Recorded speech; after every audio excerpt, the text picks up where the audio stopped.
Hello students, मैं आज आपके साथ फिर से हूँ और अप्लाइड मैथ्स थर्ड का जो चैप्टर नंबर 5 है, सार्थक की बुक के हिसाब से उसके एक्सरसाइज 5.2 के बचे हुए क्वेश्चंस लेकर के, इसका मतलब है क्वेश्चन नंबर 10 से लेकर के क्वेश्चन नंबर 16 तक के सॉल्यूशंस इस वीडियो में मैं दूंगा और ये पीडीएफ के थ्रू सॉल्व कराऊंगा। मैं ये पीडीएफ मुझे मेरे स्टूडेंट अमित कुमार मौर्य ने भेजी है। ये जो बचे हुए क्वेश्चंस हैं ये मोस्टली बेस्ड हैं जो टाइप 2 हमने सीखा है, जब हमारा इक्वेशंस के differential equation of higher order के राइट साइड में साइन ए एक्स या फिर कॉस ए एक्स जैसी टर्म हो, तो उस केस में कैसे पर्टिकुलर इंटीग्रल निकलता है, बेसिकली वो हम डिस्कस करेंगे। इससे रिलेटेड वीडियो आप देख लीजिए पहले, हम उसको डिस्क्रिप्शन बॉक्स में उसका लिंक दे देंगे या फिर आप चैनल पर जाकर के प्लेलिस्ट में देख सकते हैं। तो वो वीडियो अगर देख लेंगे उसके बाद आपको ये चीज़ समझ में आएगी जो हम क्वेश्चंस आज सॉल्व करेंगे। मैं आई बटन में भी उसका लिंक दे दूंगा, ऊपर स्क्रीन में आपको दिखेगा, तो उन कंसेप्ट्स को वहाँ से देखें और फिर उसके बाद क्वेश्चंस यहाँ से कंप्लीट करें। तो आइए शुरू करते हैं हम आज का वीडियो। हमारा पहला क्वेश्चन है क्वेश्चन नंबर 10, जो कि आपको स्क्रीन पर नीचे दिख भी रहा होगा। इसमें देखिए d3y by dx3 minus d2y by dx2 minus 18y is equal to 2 to the power x।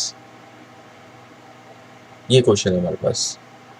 अब देखिए पहली नज़र में तो ये राइट साइड में जो 2 to the power x है, लग रहा है कि वो हमारे लिए प्रॉब्लम क्रिएट कर रहा है, क्योंकि हमने तो e to the power x देखा है या फिर sin x cos x देखे हैं। लेकिन आप अगर इस ट्रिक का यूज़ करेंगे, e2 to the power x, ये हिंट गिवन भी है क्वेश्चन के साथ कि 2 to the power x को हम e to the power x log 2 लिख सकते हैं। तो देखिए अगर x की पावर आप ऊपर ले जाओगे 2 to the power x में, तो e log मिल करके 1 हो जाएगा और 2 to the power x आ जाएगा। तो 2 to the power x को हमने e to the power something से रिप्रेजेंट करा, तब जाकर के हमारा ये क्वेश्चन कन्वर्ट हो गया एक ऐसे क्वेश्चन में जो कि हम एक्सरसाइज 5.2 में इसको आसानी से सॉल्व कर सकते हैं। मीन्स उसके कंसेप्ट हमने पढ़े हुए हैं। अब देखिए सबसे पहले इस कॉम्प्लीमेंट्री फंक्शन निकालने के लिए ऑक्सिलरी इक्वेशन बनाई ये, और फिर उसके बाद ऑक्सिलरी इक्वेशन अभी नहीं है, ये इसको ऑपरेटर फॉर्म में लिखा है, उससे एफ टी निकाला है और फिर ऑक्सिलरी इक्वेशन इसमें डी की जगह एम रखा और इक्वल टू 0 कर दिया। एम क्यूब है तो देखिए शेषफल प्रमेय रिमाइंडर थ्योरम लगेगी इसमें। चेक किया तो एम इक्वल टू 3 रखने पे सेटिस्फाई कर रहा है, तो एम इक्वल एम माइनस 3 इसका एक फैक्टर होगा। फिर आप एम माइनस 3 से डिवाइड करोगे m cube minus m square minus 18 में, और डिवाइड करके आपको M square plus 2m plus 6 बनेगा। ये काम आपको रफ पे करना है, डिवाइड करना ये आप छोटी क्लास में पढ़ चुके हैं। फिर भी अगर आपको दिक्कत होती है आप कमेंट बॉक्स में बताइए, हम क्योंकि शेषफल प्रमेय आपके यहाँ बार बार आनी है, किसी को बच्चे को अगर प्रॉब्लम होती है तो उससे के लिए एक सेपरेट वीडियो में बना दूंगा जिसमें कि आपको डिटेल में सिखाया जाएगा कि ये जो डिफरेंस है वो डिवीज़न जो है वो कैसे किया जाता है। तो बहरहाल m-3 फैक्टर था, तो एक तो वो चीज़ आ गई और एक डिवाइड करके जो आया वो, यानी कि कहने का मतलब है अगर हम इन दो टर्म, ये दो ब्रैकेट जो है, एक पहला ये पहला दूसरा ये, इन दोनों का अगर मल्टीप्लाई कर दें तो हमें वही मिलेगा जो एक्सप्रेशन ऊपर था। यहाँ से आप देखिए अब m-3 को 0 करेंगे तो m इक्वल टू 3 आ जाएगा, या फिर m square plus 2 minus 6 plus 6 ये 0 है, तो ये आपका सॉल्व होगा नहीं फैक्टर्स। तो उसके लिए क्योंकि 6 के फैक्टर्स 3 2 होंगे, उनसे 2 नहीं आएगा कभी। तो ऐसे केस में आप क्या करोगे, धराचार्य प्रमेय लगा दोगे। धराचार्य प्रमेय लगाने पर क्या हुआ, m की वैल्यू सीधे आपकी ये इस तरह से 4 माइनस 24 माइनस 20 और माइनस रूट 1 को आप i का रिप्रेजेंट कर दोगे, तो इस तरह से -1 प्लस माइनस ये थोड़ा सा भूल गए हैं यहाँ पे, तो पेयर में रूट्स निकलते हैं, तो -1 प्लस माइनस रूट 5i ये आपके रूट्स निकल आए। इससे कॉम्प्लीमेंट्री फंक्शन आप लिख दोगे e टू द पावर, देखिए रियल पार्ट का यूज यहाँ हो जाता है और इमेजिनरी पार्ट रूट 5 जो है वो यहाँ पे c1 cos root 5x plus c2 sin root 5x, और एक रूट आपका 3 निकल रहा था तो उसके करस्पॉन्डिंग आपने c3 to the power 3x, चाहे उसके लिए पहले लिख देते तो इन दोनों के लिए बाद में लिख देते, वो आपकी मर्जी पर डिपेंड करता है। इसके बाद अब आइए पर्टिकुलर इंटीग्रल पे आ जाते हैं। तो पर्टिकुलर इंटीग्रल आपका फॉर्मूला क्या होता है, फॉर्मूला तो ये होता है x अपॉन और जो भी फंक्शन d का है। तो यहाँ पर देखिए आपने x की जगह तो e to the power x by x log 2 डाल दिया, जो हमने कन्वर्ट करके रख रखा था, ft की जगह आप ये डाल दोगे, तो एक्सप्रेशन हमारा बना ये। अब e टू द पावर को सॉल्व कैसे किया जाता है, तो जो e टू द पावर का x का कोफिशिएंट होता है उसको हम नीचे सब्स्टिट्यूट कर देते हैं डी की जगह। तो उससे घबराने की बात नहीं है, रूल आपका यही है। अगर आपका e to the power x था तो हम d इक्वल टू a रखते थे। यहाँ पर e to the power x के कोफिशिएंट में a की बजाय log 2 लगा है, तो वही बात है, d हम इक्वल टू log 2 रख देंगे। तो P I is equal to हमारा हो जाएगा e to the power x log 2। ये तो ठीक है, नीचे हमने इसकी जगह पर ये चीज़ रख दी। आगे फर्दर ज़्यादा से ज़्यादा इसकी वैल्यूज़ पुट करी जा सकती हैं, क्योंकि नीचे आ तो गया है न्यूमेरिक, मतलब कोई वेरिएबल नहीं है, कांस्टेंट वगैरह नहीं है। इसके अंदर सारी वैल्यूज़ जो है उनकी वैल्यूज़ हैं, न्यूमेरिक कांस्टेंट्स हैं। तो ज़्यादा सॉल्व करने की बजाय हम इतना ही छोड़ देते हैं और यही हमारा पर्टिकुलर इंटीग्रल है। अब हमारा कंप्लीट, ये सिंस नहीं, ये हेंस होता है। यहाँ पर अमित तुम ध्यान दो, अगर देख रहे हो वीडियो, ये सिंस बनाया था ना तुमने, ये जो चीज़ बनाई थी वो थी तुम्हारी।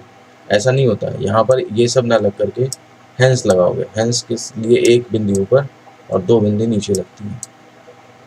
तो हेंस कंप्लीट सॉल्यूशन विल भी क्या हो जाएगा, y is equal to C F plus P I. C F हमारा ये पूरा आया था, पी आई हमारा ये थोड़ा सा कॉम्प्लिकेटेड आया था इस क्वेश्चन में, मिला करके टोटल ये हमारा सोल्यूशन हो जाएगा। तो इस तरह से हमारा क्वेश्चन नंबर 10 कंप्लीट होता है। आइए अब चलते हैं हम क्वेश्चन नंबर 11 पे, और ये आपको अपनी स्क्रीन पर नीचे दिख भी रहा होगा। d2y by dx2 minus 3dy by dx plus 2y is equal to cos 3x। फिर आप इसमें इसको ऑपरेटर फॉर्म में लिख करके एफ डी निकाल लेंगे, उससे ऑक्सिलरी इक्वेशन बना के फैक्टर करके आपका कॉम्प्लीमेंट्री फंक्शन निकल जाएगा। अब हम इसमें कोई ज़्यादा वो आपको इलेबोरेट नहीं कर रहे हैं। और राइट साइड में देखिए cos 3x है, तो इसके लिए हमारे नए रूलिंग लगेंगी, P I is equal to cos 3x upon F D square. देखिए इसको आप एफ डी भी लिख सकते हैं, एफ डी स्क्वायर भी लिख सकते हैं, आपकी मर्जी है। चूँकि साइन एक्स कॉस एक्स के केस में डी स्क्वायर की वैल्यू पुट होती है, इसलिए उसे ट्रेडिशनली हम एफ डी स्क्वायर लिख देते हैं। अदरवाइज एफ डी ये अगर चीज़ है एक्सप्रेशन, इसको आप एफ डी बोले एफ डी स्क्वायर बोले, कोई फर्क नहीं पड़ता। अब जैसा कि रूल है कि इसमें डी स्क्वायर की जगह माइनस ए स्क्वायर रखते हैं, तो डी स्क्वायर आपका माइनस ए स्क्वायर, इसका मतलब माइनस 3 का स्क्वायर, यानी कि -9 रख दोगे और चेक कर लो कि ये ज़ीरो तो नहीं आ रहा है। तो देखा हमने ज़ीरो नहीं आ रहा है, तो ठीक है। हमने सारे इसके स्टेप बाय स्टेप मेथड जो है आपको वीडियोस में समझाए हैं, आप उन्हें फॉलो करें और फिर इसको देखें, और आप देखेंगे कि आपको कहीं पर भी कोई दिक्कत नहीं होगी। तो डी स्क्वायर इक्वल टू -9 हमने इसके अंदर रखा। अब इसके अंदर रखने पर ये होता है कि आपका सॉल्व करने पर D something D plus minus something कुछ बचेगा। तो उसके लिए क्या तरीका बताया गया है, मेथड में ही बताया गया है कि नेक्स्ट स्टेप ये है कि आप इसके रेशनलाइज कर दें। इसे कहने का मतलब है 3d + 7 अगर नीचे है तो 3d - 7 से ऊपर नीचे मल्टीप्लाई करना है, लेकिन ऊपर वाला मल्टीप्लाई cos 3x के पहले होगा। तो ये 3d - 7 जो है वो एक्चुअली यहाँ पर लिखा जाना चाहिए था, ऑपरेटर पहले लिखा जाएगा और ऑपरेंड बाद में। तो 3d - 7 और बाहर cos 3x, क्योंकि ये cos d ऑपरेटर अप्लाई होगा इस पर cos 3x पर, तो इसलिए ये थोड़ा सा इसको सुधार लेंगे आप लोग। ये जो 3d - 7 आपने रेशनलाइज किया है, नीचे भले ही बाद में लिख दो, कायदे में तो इसको भी पहले ही लिख दो इस यहाँ पे, और उसको भी पहले ही लिख दो, और cos 3x बाद में ऑपरेट होना है। तो देखिए बाद में ऑपरेट हुआ, ये d का मतलब डिफरेंशिएशन होता है, ठीक है ना। तो बाद में क्या करोगे आप, इसके अंदर जो है वो d की वैल्यू जो है डिफरेंशिएशन की फॉर्म में रख दोगे, इसका डिफरेंशिएशन हो जाएगा cos 3x का -3 sin 3x। और अच्छा डी स्क्वायर जो नीचे है फिर से दोबारा -9 पुट हो जाएगा, तो नीचे भी सॉल्व हो जाएगा और ऊपर भी सॉल्व हो जाएगा, आपका कैपिटल डी पूरा गायब हो गया। ये आपका पर्टिकुलर इंटीग्रल आ गया। सॉल्व करके आप देखिए अपने आप अपनी कैलकुलेशंस, ठीक है। और कोई भी कहीं दिक्कत होती है आप वीडियो के कमेंट बॉक्स में हमसे अगर पूछेंगे तो हम उसका रिप्लाई ज़रूर देंगे। तो पर्टिकुलर इंटीग्रल आपका ये आ गया। और अब जा करके कंप्लीट सोल्यूशन अगर आपको निकालना है तो वो होगा y is equal to C F plus P I. आपने सी एफ की वैल्यू यहाँ डाल दी, पी आई यहाँ डाल दिया, ये आपका जो है वो कंप्लीट सोल्यूशन आ जाता है। तो इसका मतलब टाइप आप बदला है, बस तरीका कोई नहीं बदला है। अगर आप e to the power x है तो उसके रूल से अप्लाई हो जाएंगे, और अगर साइन या कॉस में टर्म है तो उसके रूल अप्लाई हो जाएंगे। इस तरह से क्वेश्चन नंबर 11 कंप्लीट होता है। आइए अब चलते हैं क्वेश्चन नंबर 12 के फर्स्ट पार्ट पे, और क्वेश्चन है आपका d2/dx2 plus a² y is equal to sine x। इसको आपने ऑपरेटर फॉर्म में थोड़ा सा लिखा और एफ डी अलग निकाल लिया। अब ऑक्सिलरी इक्वेशन क्या हो जाएगी, डी की जगह हम रिप्लेस करेंगे और इज इक्वल टू 0 लगा देंगे। सिंपल सा तरीका, कई बार कर चुके हैं। प्लस का देखिए, अब प्लस में फैक्टर हो नहीं पाएंगे, इसके लिए ट्रिक हम देख चुके हैं एक्सरसाइज 5.1 में। प्लस को आप क्या करो, -i² लिख दो। इससे क्या होगा, i² की वैल्यू -1 होगी और -1 - 1 +1 हो जाएंगे। इससे फ़ायदा ये मिलेगा कि आपके फैक्टर होने लगेंगे। तो m minus I M plus I equal to 0, यहाँ से m equal to plus minus I, इसको आप थोड़ा सा 0 लगा लें आगे, रियल पार्ट 0 है तो C F is equal to हो जाएगा, जैसे यहाँ पे डायरेक्ट लिखा है, आप लेके लाइन एलेबोरेट कर सकते हो कि ई टू द पावर और 0x ये चीज़ बाहर आएगी, और मल्टीप्लाइड में फिर आई का कोफिशिएंट a है ना, तो c1 cos ax plus c2 sin x। देखिए पूरा लिखिए, फिर भले ही सॉल्व होकर नेक्स्ट लाइन में वही आ जाए, नेक्स्ट लाइन में आप ई टू द पावर 0x को बंद कर दीजिए, लेकिन इससे क्या हुआ, कंप्लीट फॉर्मूला एक बार रिवाइज हो गया आपको। तो प्रैक्टिस करने से ये होते हैं कि फॉर्मूले वामले और सब रिवाइज होते रहते हैं, और सब आपको लगने लगता है जैसे हमारा ही एक परिवार है। आपने देखा होगा जैसे आप नए घर में जाइए या किसी दूसरे के घर में जाइए, और आपको ये नहीं समझ में आएगा कि ये बेडरूम किधर है, किधर से टॉयलेट का दरवाज़ा है, किधर से क्या है, आप भूलते रहेंगे बार बार। लेकिन अपने घर में आपको सब याद होता है। तो वजह क्या है, वजह ये है कि अपने घर में आप बार बार उसी चीज़ को रोज कर रहे हो। दिन में 4 बार टॉयलेट जा रहे हो, दिन में 2 बार, मतलब 1 बार रात में बेडरूम जा रहे हो, किचन में बार बार जा करके फ्रिज खोल रहे हो, पानी पी रहे हो। तो ये सब चीज़ें जो हैं वो आपके दिमाग में बार बार रिवाइज करवाती हैं चीज़ों को, और उससे आपको उससे लगने लगता है कि आप उससे फेमिलियर हो जाते हो। तो ये ईज माइंड में तभी क्रिएट होगी जब आप बार बार प्रैक्टिस करेंगे फॉर्मूले की। उसके बाद देखिए पर्टिकुलर इंटीग्रल के लिए क्या था हमारे पास, राइट साइड में साइन ए एक्स, तो साइन ए X upon F D square, यानी कि sine A X upon D square plus A square.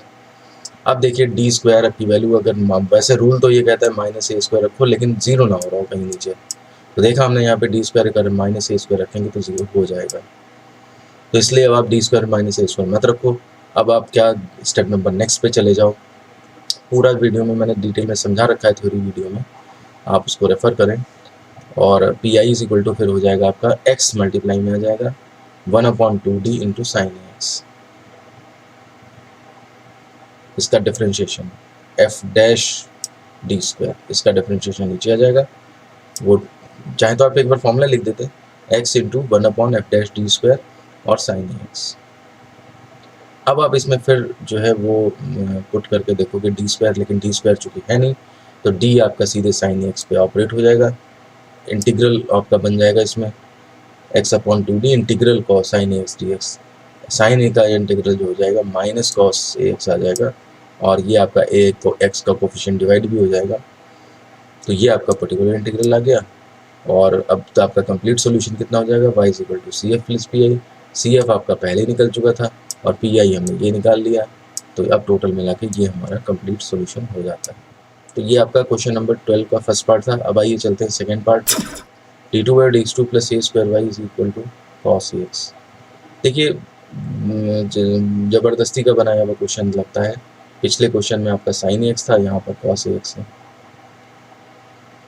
देखिए इसमें साइन एक्स था, ये यहाँ पर इन्होंने कॉस एक्स दिया है। तो ऑपरेटर फॉर्म में फिर बना के, ऑपरेटर फॉर्म में तो दे ही कन्वर्ट कर रहा, ऑक्सिलरी इक्वेशन बनाई पुराने की तरह, कॉम्प्लीमेंट्री फंक्शन निकला, कोई फ़र्क नहीं है इसमें। अब पी आई में आएंगे, पर्टिकुलर इंटीग्रल में रखा तो जीरो हो रहा है, तो आप क्या करोगे, x into 1/f dash D square, देखो यहाँ पे फॉर्मूला लिखा है मैंने, ये सही काम किया, और cos x।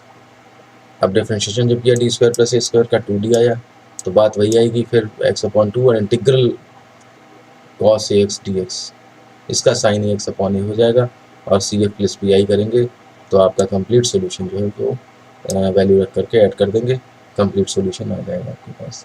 तो क्वेश्चन नंबर 12 के फर्स्ट और सेकंड पार्ट में कोई डिफरेंस नहीं था, एक में साइन एक्स था, एक में कॉस एक्स था, ऑक्सिलरी इक्वेशन तक डिफरेंट नहीं थी। तो इस तरह से दोनों क्वेश्चन को की जगह एक ही दिया रहता तब भी काम चलता हमारा। तो इस तरह से क्वेश्चन नंबर 12 हमारा कंप्लीट होता है। आइए अब चलते हैं हम क्वेश्चन नंबर 13 पे, और ये आपको अपनी स्क्रीन पर दिख भी रहा होगा, d2/dx2 minus 4y cos square x. तो फिर से हम ऑपरेटर फॉर्म में लिखते हैं, और देखिए cos स्क्वायर एक्स के लिए रूल नहीं पता है, बल्कि हमें sin एक्स और cos एक्स के लिए पता है।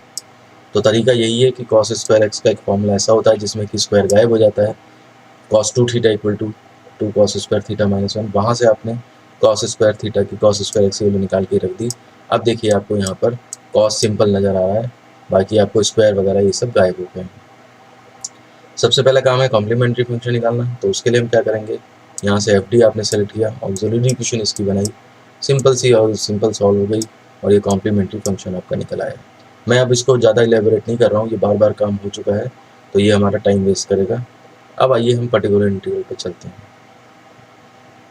पर्टिकुलर इंटीग्रल में देखिए हमारे पास क्या है, हाफ 1 प्लस कॉस 2x, ये तो फंक्शन था राइट साइड में, और अपॉन एफ टी स्क्वायर, ये आ जाएगा particular integral x over F D. पहले ये फॉर्मूला कायदे में लिखना चाहिए x ओवर एफ डी, इसमें फिर आप एफ डी की वैल्यू एक साथ डाल दो, मतलब एफ डी स्क्वायर लिखें चाहें, और एफ डी स्क्वायर की वैल्यू डाल दीजिए यहाँ, और x की वैल्यू यहाँ डाल दीजिए। अब देखिए ऊपर दो टर्म है तो हमने सेपरेट कर लिया, 1 upon D square minus 4 plus cos 2x upon D square minus 4। 1 का हम पहले ही हिसाब किताब एक क्वेश्चन में कर चुके हैं इसी से पिछले वीडियो में, कि 1 को हम e to the power 0x consider कर लेंगे, तो e के कंसेप्ट लग जाएंगे। थोड़ी देर के लिए हमने क्या किया, इसे y1 माइनस y2 कंसिडर कर लिया, बजाय इसके कुछ और आप कंसिडर करो, J1 J2 बेटर है, क्योंकि y जो है y में तो जो हमारी ट्यूशन ही चल रही है, तो इसलिए थोड़ा अलग सा ऑपरेटर, अलग सा जो है कांस्टेंट सेलेक्ट कर लीजिए, या वेरिएबल जो भी है इसको मान लीजिए, हाफ J1 माइनस J2 ये कंसिडर कर लिया। अब पहले आप J1 पे चलिए, y की जगह आप ये समझ गए होंगे मैं क्यों y को रिप्लेस करा रहा हूँ, क्योंकि इक्वेशन में भी आपका y ही चल रहा है, ठीक है ना, तो कन्फ्यूजन ना क्रिएट हो कि वही y है, तो इसलिए कुछ और कंसिडर कर लीजिए। तो 1 को आप e to the power 0 upon something लिखेंगे, d की अब e टू द पावर का क्या रूल है कि आप d की जगह a रख देंगे, मतलब इसका कोफिशिएंट, तो d की जगह जब आपने 0 रखा, देखिए नीचे 0 को पूरा नहीं बना, कोई दिक्कत नहीं है, तो आपका ये J1 जो है वो कैलकुलेट होकर के आ गया। अब बात आती है J2 की, जो दूसरा एक्सप्रेशन है, दूसरा एक्सप्रेशन जो था वो आपका J2 क्या है, उस J2 में cos 2x अपॉन इतना है, डी स्क्वायर को माइनस ए स्क्वायर रखेंगे तो 0 हो रहा है, नहीं हो रहा है, सही बात है, डी स्क्वायर को माइनस ए स्क्वायर रखेंगे तो आपका -8 बन रहा है, तो बहुत अच्छी बात रही है जो कि हमें पहले स्टेप में सॉल्व हो गया।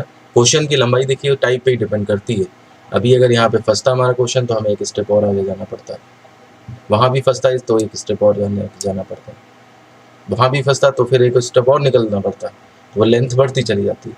यहाँ पे ऐसा है फर्स्ट लाइन में ही सॉल्व हो गया दोनों। अब आपके J1 J2 कर लीजिए, से J1 J2 का मान इक्वेशन नंबर 2 में रख दिया, तो हमारा कंप्लीट पर्टिकुलर इंटीग्रल ये आ गया। अब जब आपका पर्टिकुलर इंटीग्रल आ गया, कॉम्प्लीमेंट्री फंक्शन पहले आ गया था, तो complete solution CF plus PI, CF आपने शुरुआत से रख दिया, PI आपका अभी निकला, और ये हमारा कंप्लीट सॉल्यूशन हो जाएगा क्वेश्चन नंबर 13 का। तो इस तरह से क्वेश्चन नंबर 13 हमारा कंप्लीट होता है।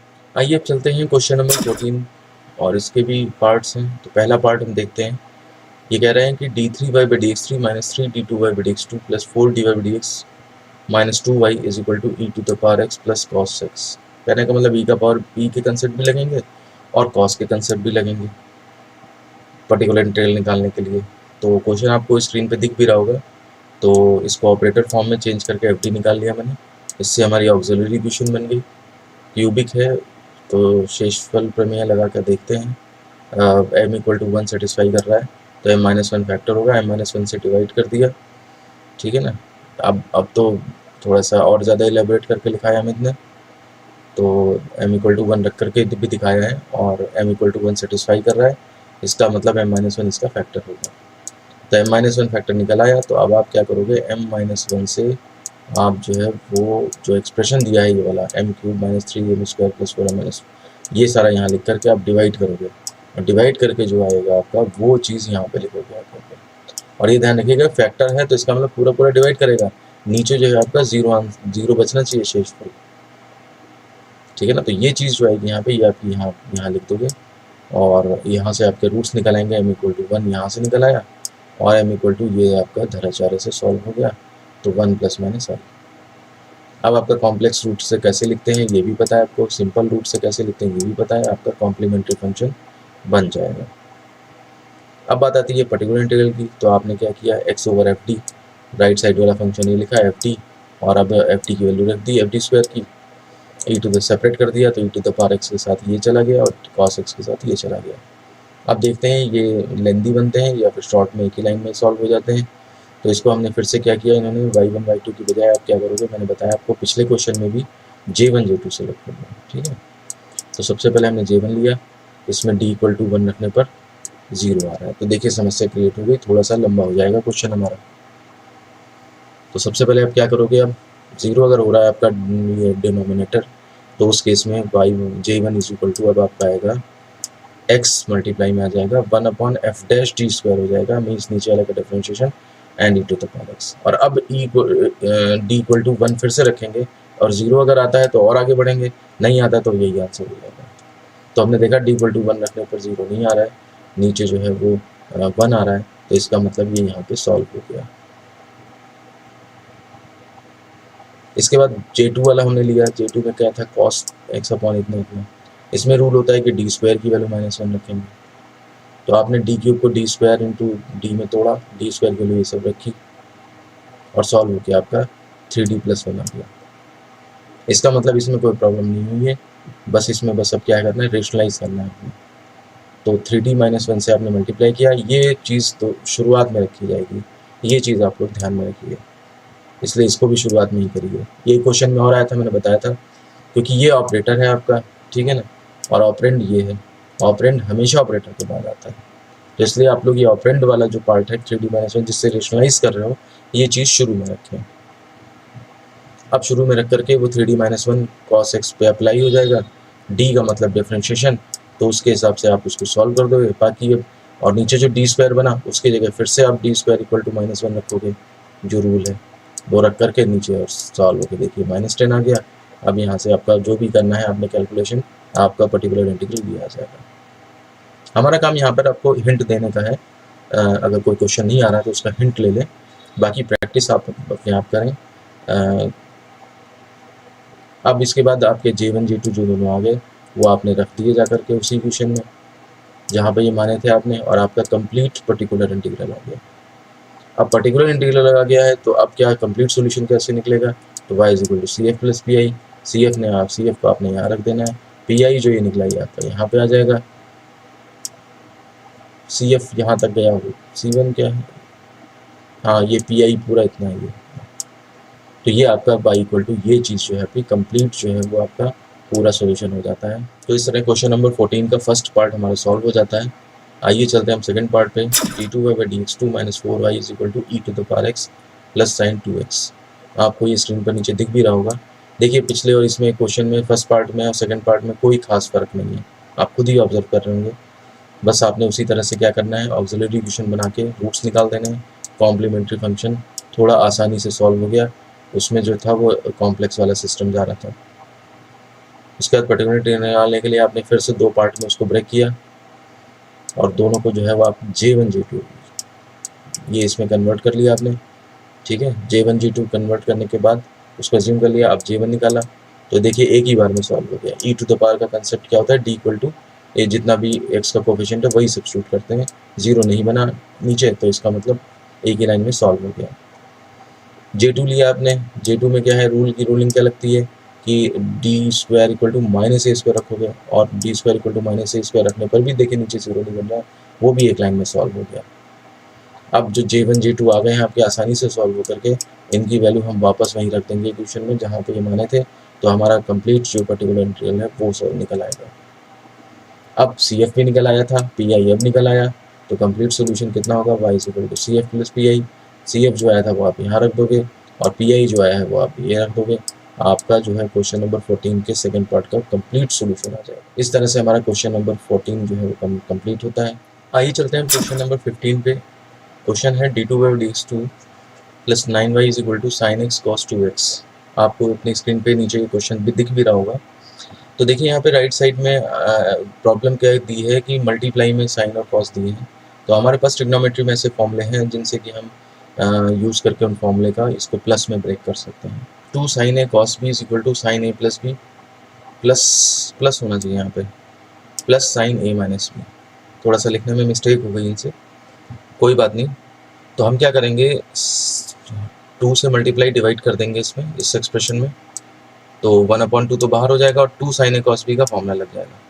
तो ये हो जाएगा फॉर्मूला sin a + b, यानी कि x + 2x 3x हो गया, और माइनस नहीं प्लस बीच में साइन, ये साइन है, ये लाइन स्टार्टिंग की लग रहा है जैसे सी कॉस हो, साइन और a - b। तो x में से जब 2x आप माइनस करोगे तो साइन -x बनेगा, वो माइनस बीच में चल के आएगा, तब ये फाइनली माइनस हो जाएगा। मुझे उम्मीद है आप समझ पा रहे होंगे। कोई दिक्कत है तो आप थोड़ा सा वीडियो को रिवाइंड करके दोबारा से समझ लें। फॉर्मूला मैंने कैसे ऑपरेट हुआ है वो लगा के दिखा दिया है। तो अब हमारे पास वही J1 J2 मान करके PI निकल आएगा। पहले हम देखते हैं कॉम्प्लीमेंट्री फंक्शन निकालने के लिए जो ये ऑक्सिलरी इक्वेशन बन रही है उसमें देखिए फिर वही कंसेप्ट है, प्लस में है तो इसलिए हम आई स्क्वायर माइनस लगा के आई स्क्वायर का कंसेप्ट ले लेंगे। इससे हमारे कॉम्प्लेक्स रूट निकल गए। इसके स्टार्टिंग में फिर वही बात है, ज़ीरो मानिए आप और पूरा लिखिए ताकि फॉर्मूला ही रिवाइज हो जाए, e⁻⁴ 0x। इससे आपको पूरा कंप्लीट फॉर्मूला रिवाइज हो जाता है। फिर e⁻⁴ 1 हो जाएगा, वो अलग बात है। तो कॉम्प्लीमेंट्री फंक्शन आपका ये निकल आएगा। इसके बाद पर्टिकुलर इंटीग्रल के लिए क्या करोगे आप कि ये वाला टर्म लोगे, ठीक है, ये वाला टर्म लिया आपने और इसमें देखिए आपने अलग अलग कर दिया, sin 3x के साथ और एक sin x के साथ लगा दिए और इनको आप J1 J2 कंसीडर कर लोगे, ठीक है। अब सबसे पहले J1 आपने लिया तो J1 में sin 3x upon d square plus 9 है, d स्क्वायर इक्वल टू -3 का स्क्वायर रखोगे तो आपका नीचे 0 हो रहा है। तो और एक स्टेप आगे करना पड़ेगा हमें, तो J1 इज इक्वल टू क्या हो जाएगा, x ये फॉर्मूले में आता है 1/f' इंटू और ऊपर फिर sin 3x। तो नीचे देखिए डिफरेंशिएशन किया तो 2d हो गया, इसमें अब दोबारा d स्क्वायर तो रख नहीं सकते तो d ऑपरेट हो जाएगा। तो x तो फॉर्मूले का है और sin 3x पे 1/d मतलब इंटीग्रल ऑपरेट हो जाएगा, इंटीग्रल sin 3x dx उसका आपका cos 3x/3 with minus sine आ जाएगा। इस तरह से हमारे पास J1 कैलकुलेट हो गया। अब आती है बात J2 की। J2 भी में भी वही काम होगा, sin x अपॉन इतना, इसमें d स्क्वायर की वैल्यू रखने पर कोई दिक्कत नहीं आ रही है, ये आसानी से सॉल्व हो गया। अब ये J1 J2 की वैल्यू जो यहाँ पे हमने कंसीडर करी थी जिस इक्वेशन में, उसी सेकंड में इक्वेशन में रख दी जा करके, तो हमारा कंप्लीट पर्टिकुलर इंटीग्रल आ जाता है। अब आप देखिए कि कंप्लीट सॉल्यूशन कैसे निकलेगा, तो y equal to CF plus PI। CF plus PI में क्या हो जाएगा, कॉम्प्लीमेंट्री फंक्शन तो ये हो जाएगा, पर्टिकुलर इंटीग्रल जो है वो आपका ये निकल आएगा। तो दोनों वैल्यूज हमने रख दी और ये हमारा कंप्लीट सॉल्यूशन हो गया क्वेश्चन नंबर 15 का।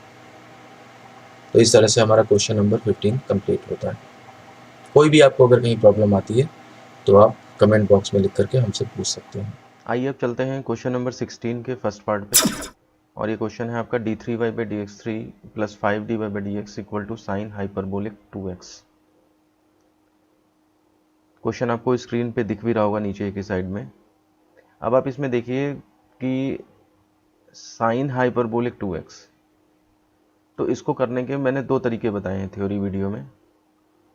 एक तरीका तो ये है कि आप e⁻ में कन्वर्ट कर लें, जैसे कि आपके क्वेश्चन नंबर स्टार्टिंग में भी है एक्सरसाइज के, आप पीछे देख सकते हैं पिछले वीडियो में। और या फिर साइन हाइपरबोलिक 2x में सीधे d square equal to a square put हो जाता है, ठीक है ना। तो अब इसमें बुक में क्या हुआ है कि शुरू के जो क्वेश्चंस थे वो e⁻ करके और आंसर दिए हैं, और ये क्वेश्चन ऐसा है जिसका कि आंसर ऐसा इस तरह से दिया है कि साइन हाइपरबोलिक की फॉर्म में दिया है। तो इसलिए मैं इस क्वेश्चन को दोनों तरीक़ों से करके बताता हूँ। आंसर देखने में दोनों तरीक़ों से डिफरेंट आएगा, लेकिन एक्चुअली वो एडजस्टेबल है। कोई भी फॉर्मेट दूसरे फॉर्मेट में चेंज किया जा सकता है।